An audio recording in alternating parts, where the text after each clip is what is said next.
With Mitt Romney, workers are never a priority. This man is about profits. It's not about people. It's not about jobs. My name's Randy Johnson, and I used to work for AMPAD in Marion, Indiana. On July 5th, there was a notice put on the bulletin board that tells us that our employment with SCM would be terminated and that we would have a meeting with the new owners of AMPAD. And you will be given applications, and we will let you know if we decide to hire you. Now you're to leave the premises immediately. And they brought in their security guards in full uniform and walked us out. It was a lot of shock. We no longer had a pension plan. We were trying to figure out how we're going to pay that insurance. Where am I going to get the money? And, I had to drive home. I lived 28 miles from the plant. You have to go home and tell your spouse. That's one of the longest drives anybody wants to make. To see the kids' faces, that gets you. To see the spouses, they're there beside you. You cannot go through that and not see it. So that's what goes through my mind when I'm thinking about all this and why I keep struggling. Disgruntled, maybe, but watching people hurt that didn't need to be hurt, that's when I get tore up the worst. And it affects me now. People in the town were in shock that this was going on. I think the town's seen it as an attack on the city too.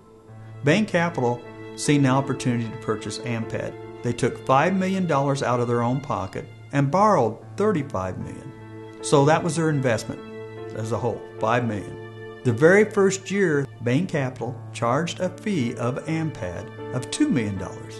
And they did it again the second year, recouping their $5 million pretty quickly doing this. They charged a fee to administrate the purchase of my plant.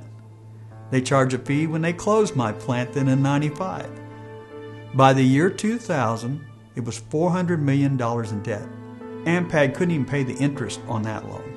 Bain Capital has mastered how to suck the money off of another company that they actually invest and own, but to keep it as a separate entity. It's driving up debt.